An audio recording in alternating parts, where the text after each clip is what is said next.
Bienvenidos a Crimen al Detalle. Detrás de cada crimen hay secretos oscuros. Hoy desvelamos uno más. ¿Estás listo? La noche estaba en su apogeo cuando el teléfono de emergencia sonó en la comisaría.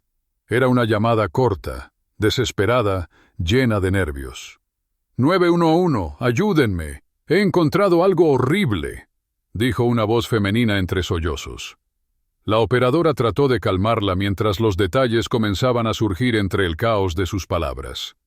La mujer había descubierto un cuerpo en un lugar que parecía haber sido un depósito abandonado en las afueras de la ciudad. Algo no cuadraba. No era un cuerpo cualquiera, y la forma en que hablaba, como si estuviera involucrada de alguna manera, levantaba suspicacias desde el primer momento. Cuando los oficiales llegaron al lugar indicado, lo que vieron solo aumentó la sensación de intriga. El cadáver estaba cubierto parcialmente por una lona, abandonado detrás de un contenedor viejo. Sin embargo, lo que más desconcertaba era la escena alrededor. No había señales de lucha, pero algo en la forma en que el cuerpo estaba colocado sugería que no se trataba de un accidente. La pregunta en el aire era inevitable. ¿Quién lo dejó ahí? Los detectives asignados al caso, Laura Simmons y David González, sabían que esto no iba a ser un caso sencillo. Lo que parecía una investigación rutinaria comenzó a torcerse desde el momento en que los resultados preliminares del forense llegaron a sus manos. La víctima, identificada como John Callahan, un hombre de negocios de renombre, no había muerto recientemente. Llevaba varios días desaparecido, pero la autopsia reveló que la fecha de su muerte era incluso anterior a su desaparición oficial. ¿Cómo podía ser eso posible? La lista de sospechosos comenzó a crecer rápidamente, especialmente después de que los detectives se reunieron con la esposa de la víctima, Susan Callahan. Era una mujer atractiva, de aspecto frío y calculador. No mostró demasiada emoción al recibir la noticia de la muerte de su esposo, pero su aparente calma no convenció a Laura ni a David. Había algo extraño en su comportamiento. Susan parecía estar preparada para lo que los detectives le contaban, como si la noticia no le tomara por sorpresa. Mientras tanto, los detectives seguían rastros de posibles conexiones, colegas de negocios, antiguos socios y hasta familiares distantes. Pero, de alguna forma, todos los caminos volvían a Susan. Una tarde, mientras revisaban antiguos mensajes y llamadas de John Callahan, encontraron algo peculiar. 2 días antes de su desaparición, había llamado repetidamente a un número desconocido, que no pertenecía a nadie en sus círculos habituales. Los detectives rastrearon el número, y lo que descubrieron fue inquietante. Pertenecía a un motel en las afueras, un lugar que, curiosamente, también estaba registrado a nombre de Susan Callahan. David y Laura se dirigieron al motel. Al llegar, la recepcionista, nerviosa, no pudo dar mucha información, pero insinuó que alguien había estado preguntando por una habitación en los últimos días, alguien que coincidía con la descripción de Susan. Algo más captó la atención de Laura. En el registro de huéspedes de ese día había una segunda entrada, con un nombre falso, pero las cámaras del lugar mostraban una figura que les resultaba conocida. Un hombre delgado, alto, que se parecía mucho a uno de los antiguos socios comerciales de John, Robert Hargrove. El giro en la investigación llegó cuando revisaron las grabaciones de las cámaras de seguridad del motel. Las imágenes mostraban a Susan entrando sola, pero no saliendo. En cambio, horas después, se veía a Robert Hargrove dejando el lugar. ¿Estaban juntos? ¿Qué tenían que ver el uno con el otro? ¿Y cómo encajaba la muerte de John en todo esto? Los detectives interrogaron a Robert Hargrove, quien negó cualquier implicación en la desaparición y posterior muerte de John Callahan. Pero su nerviosismo era evidente. Las inconsistencias en su testimonio solo aumentaron las sospechas de los detectives. A medida que las preguntas se acumulaban, Robert empezó a mostrarse cada vez más incómodo hasta que cometió un error. Mencionó algo que no debería haber sabido. detalles del cuerpo que solo la policía conocía.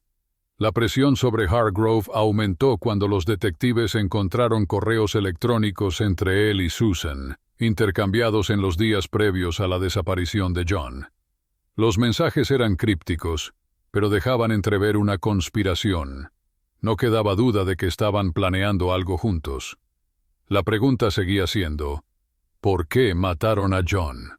Mientras más indagaban, los detectives comenzaron a sospechar que había algo más grande detrás de todo esto. Las finanzas de John mostraban transacciones sospechosas en los meses previos a su muerte, movimientos de grandes sumas de dinero que desaparecieron sin dejar rastro. Y lo más inquietante, Susan y Robert habían estado retirando dinero de las cuentas conjuntas de John durante ese tiempo. Susan finalmente fue llamada a interrogatorio. A pesar de las pruebas acumuladas en su contra, mantuvo una fachada imperturbable. Insistió en su inocencia y afirmó que no tenía idea de por qué Robert Hargrove estaba involucrado en la muerte de su marido. Sin embargo, un detalle menor cambió la dirección de la investigación. La huella de una mano en la lona que cubría el cadáver coincidía con la de Susan. Durante un segundo interrogatorio, Susan comenzó a desmoronarse. Bajo presión, admitió que había estado en el motel con Robert, pero insistió en que no sabía que John estaba muerto en ese momento. Dijo que todo era culpa de Robert, y que él había planeado todo. La tensión crecía. Laura y David sabían que no estaban obteniendo toda la verdad. Ambos sospechaban que Susan estaba manipulando la historia para salvarse.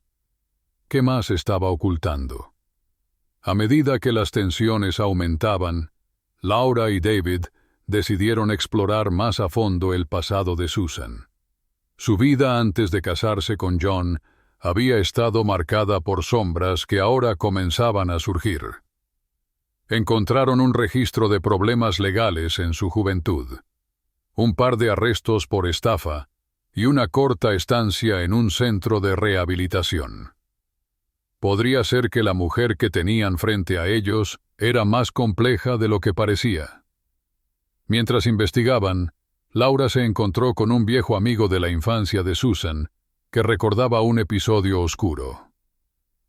Susan siempre tuvo problemas con el control. Nunca le gustó que nadie le dijera qué hacer. Una vez, hizo que su novio se mudara de casa porque él intentó poner límites, comentó el amigo. La descripción resonaba en la mente de Laura. ¿Era posible que Susan hubiera sentido que John la controlaba? Este nuevo ángulo dio a los detectives una nueva perspectiva sobre su relación. La conexión emocional que Susan había mantenido con Robert también se volvió más clara. Habían sido amigos desde hacía años, pero la relación había cambiado. Las conversaciones entre ellos, que los detectives habían analizado, mostraban un patrón de manipulación emocional que Robert había ejercido sobre ella.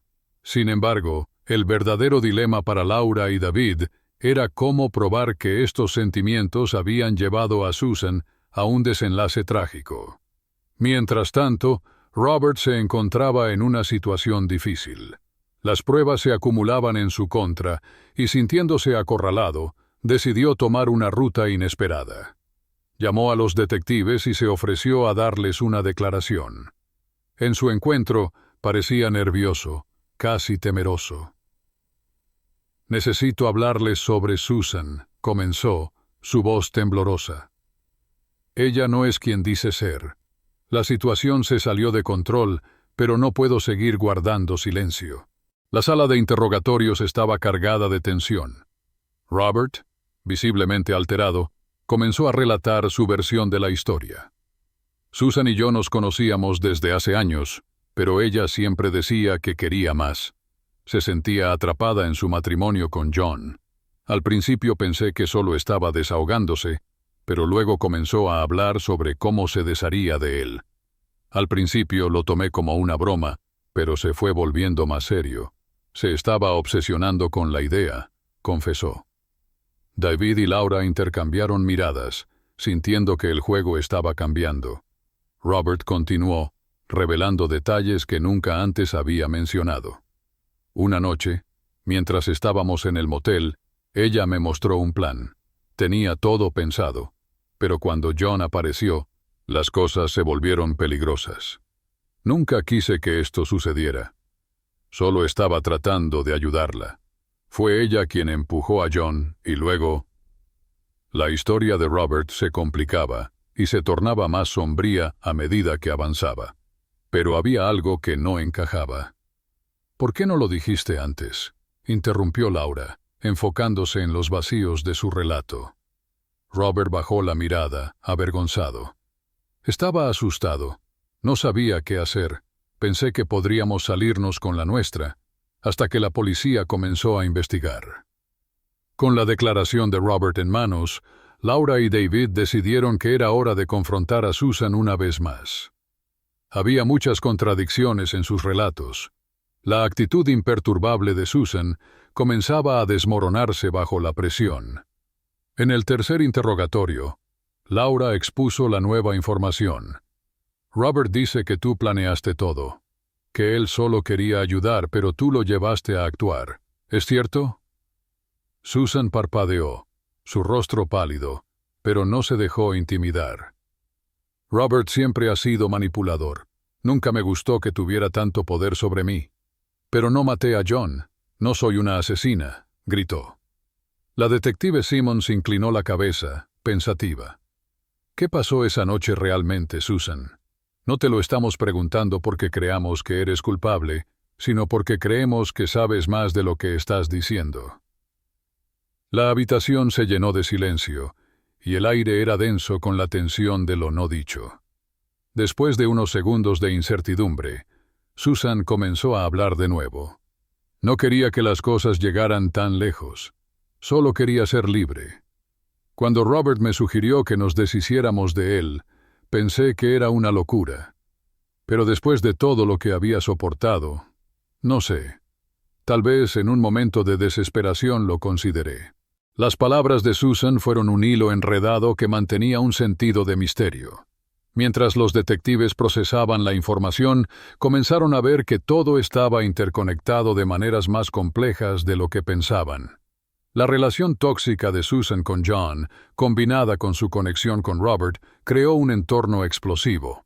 Laura sugirió que se realizaran pruebas de ADN en el lugar del crimen. Tal vez había evidencia que conectara a Susan y Robert de una manera que no habían anticipado. Además, buscarían en los registros telefónicos de Susan y Robert y las transacciones financieras en busca de cualquier pista que pudiera fortalecer su caso. El tiempo pasaba, y el juicio se acercaba. La presión aumentaba sobre Laura y David, sabiendo que cualquier error podría significar que un culpable quedara libre. Podrían presentar un caso sólido que demostrara que Susan y Robert estaban coludidos en la muerte de John. En medio de la investigación, un nuevo testigo apareció, una antigua amiga de Susan que había sido testigo de las discusiones acaloradas entre ella y John. La mujer se presentó en la comisaría y, con lágrimas en los ojos, dijo que había estado esperando el momento adecuado para hablar. «Yo no puedo quedarme callada». Ella estaba desesperada. John era muy controlador, y Susan se sentía atrapada. Nunca quise involucrarme, pero después de su muerte, tengo que decir la verdad, dijo con firmeza. Con la nueva información, los detectives se sintieron más seguros sobre su caso. La amiga de Susan relató cómo había escuchado a Susan hablar de sus deseos de salir de la relación. Cómo mencionó en varias ocasiones que se sentía acorralada y no sabía qué hacer. Laura y David ahora tenían no solo testimonios de comportamiento, sino también una historia que reflejaba una situación desesperada. Finalmente, el día del juicio llegó. La sala estaba llena de expectación. Todos los ojos estaban sobre Susan y Robert, que estaban sentados juntos, mirándose. Los argumentos iniciales del fiscal delinearon la historia de abuso emocional y físico que John había infligido a Susan, planteando la idea de que ella había llegado a un punto de quiebre. A medida que se presentaron las pruebas, los detectives revisaron las grabaciones de seguridad del motel, las comunicaciones entre los tres y los testimonios de amigos y familiares. ¿Quién tendría el control sobre la narrativa? La tensión era palpable en la sala. Las revelaciones continuaron a medida que los testigos comenzaron a hablar. La madre de John fue llamada a declarar, y su dolor era evidente mientras hablaba de su hijo y de lo que había ocurrido. No puedo creer que haya terminado así. John era un buen chico. Merecía más de lo que tuvo, dijo con voz temblorosa. Mientras tanto, el abogado defensor de Susan argumentaba que ella era una víctima, atrapada en una relación tóxica, manipulada por Robert, quien había influido en sus decisiones. Susan no tenía intención de matar. Estaba buscando una salida a una vida que la asfixiaba, alegó. Con el juicio avanzando, el jurado deliberó durante días. Finalmente, después de una espera angustiosa, el jurado regresó con un veredicto. Susan y Robert miraron a los miembros del jurado, sus corazones latiendo con fuerza. La tensión en la sala era insoportable. Nosotros, el jurado, encontramos a la acusada, Susan Callahan, culpable de conspiración para cometer asesinato, y a Robert Hargrove, culpable de complicidad, dijo el presidente del jurado, mientras los murmullos comenzaron a surgir entre el público. Las emociones se desbordaron. Susan se llevó las manos a la cara, mientras las lágrimas corrían por sus mejillas. Robert, visiblemente afectado, permaneció en silencio. La comunidad estaba dividida. Algunos sentían que la justicia se había hecho, mientras que otros lamentaban la pérdida de vidas arruinadas por decisiones desesperadas. El juicio había revelado no solo la tragedia de un hombre muerto, sino también el costo emocional de las decisiones humanas. A medida que las luces del juicio se apagaban, Laura y David reflexionaban sobre lo que habían aprendido. En el fondo, este caso no solo era sobre la muerte de John Callahan, sino también sobre la complejidad de las relaciones humanas, la manipulación y las consecuencias de vivir en una atmósfera de control. Cada persona involucrada tenía una historia, una serie de elecciones que las llevaron a este trágico desenlace. En el tribunal, Susan había encontrado su voz, pero también había perdido mucho en el proceso. La pregunta que quedó flotando en el aire era si realmente había alguna forma de redención para aquellos que estaban atrapados en el ciclo del abuso y la manipulación. La vida continuaba para todos, pero las cicatrices de lo sucedido permanecerían. Al final, el verdadero costo de la tragedia no solo se medía en pérdidas, sino en las lecciones que cada uno debía llevar consigo al seguir adelante. Y así concluye este impactante caso. Si te ha parecido interesante, no dudes en darle like y suscribirte para más historias. Recuerda activar la campanita para estar al tanto de nuestras próximas investigaciones. ¿Qué opinas de este caso? Déjanos tus pensamientos en los comentarios.